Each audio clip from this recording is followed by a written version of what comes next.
In a season of CGI excess in TV shows and movies, how important do you think is to preserve these practical effects? I think it's a huge thing. I mean, it's like any tool. Just because you could create 10,000 spaceships and put them on the screen doesn't mean you should. So it's all about balance, it's all about taste. So it really takes someone like Matt Reeves, who also is involved in heavily digital created characters. But I think there's a time and place for every effect. It's like a big bag of tricks, you know, so there are experts in every field, and if you can kind of collaborate and work with the digital teams and work with the practical teams, it's the best mix of visual effects. All of it is a visual effect. So whether it be practical or digital, it's a collaboration. So I think it takes someone like Matt Reeves, who has the taste and the balance of what to do where. And I think it will always be alive in some sense. So I think I'm embracing the tradition, and I'm also embracing the newer type of technology. Colin has been really vocal about your fantastic work, saying that there is no series without you. On a personal level, I'm really happy that people like him really dignified the work of your industry. How do you see like the conversation right now in your field, in your industry? Well, it is a rapidly changing industry, like every industry is, from visual effects to, you know, production design, even directing. It's all different. You know, you have tools now that really are super helpful. A lot of them are digital. But what we do is something, and we're using a lot of different technologies as well. We're using 3D scanning and 3D printing to help us achieve what we're trying to achieve in end characters, something believable that people can believe is real. So it's always changing, and it always has. Right now we're just in this strange digital kind of world, but most of what we do is still hands-on, practical. So a person like Colin is just the greatest. I mean, he is the best person because he really appreciates what he's involved in, and he loves movies, and he loves effects, 80s and 90s effects, 70s effects, you know, from the great artists of the time. So he really loves to do these types of things. I never had one complaint from Colin in the morning when we're gluing all the stuff on his face, and there's never a complaint. There's never a bad day. He's always really enthusiastic to be this character, to sit in the chair and have all of us, my whole team, glue all these makeups and all this stuff all over his face. And then he acts all day long in the makeup and kills it. He's an amazing performer.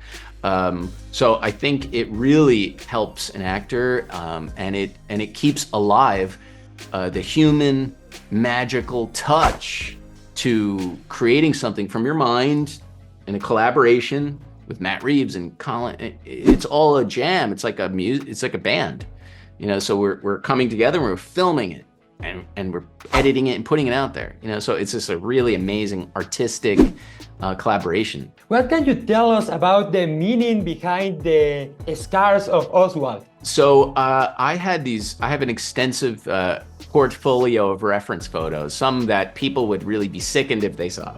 So I found some soldiers, because in Gotham City, Oz is a soldier. He's like a low-level soldier, and he's trying to rise to power. So I found all these pictures of old injured soldiers, and I found this one really interesting image of a war veteran who had this really crazy scar, as if his face fell off and they sewed it back on brutally.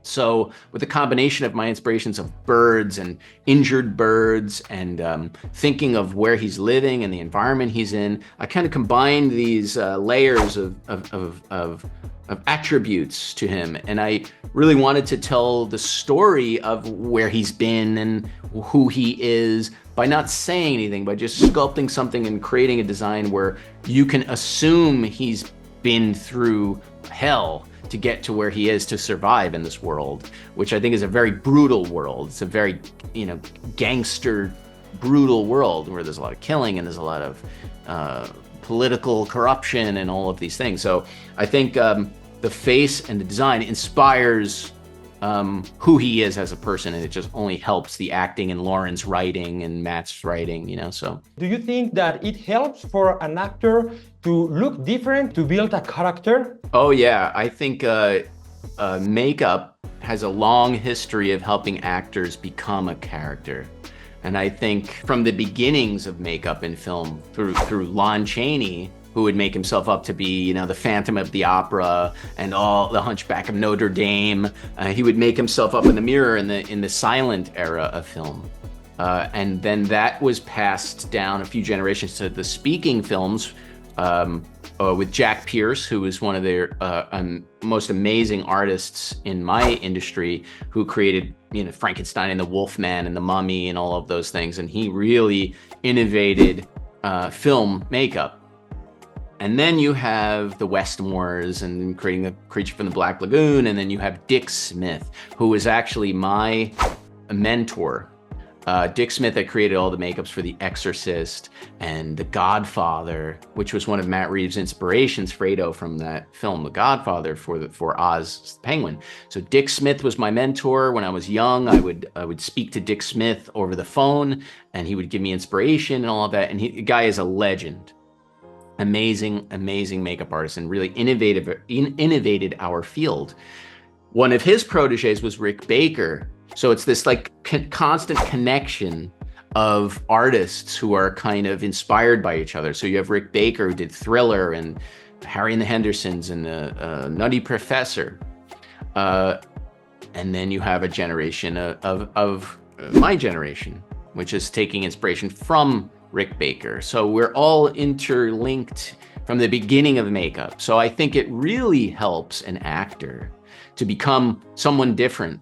And it really makes them become embraced completely in the role, you know, and that's what Colin did. Colin really lost himself as Colin and became Oz. In fact, Matt Reeves never knew Colin. He only knew Oz. So he only spoke to Colin on the phone, and, you know, his completely different voice, completely different look.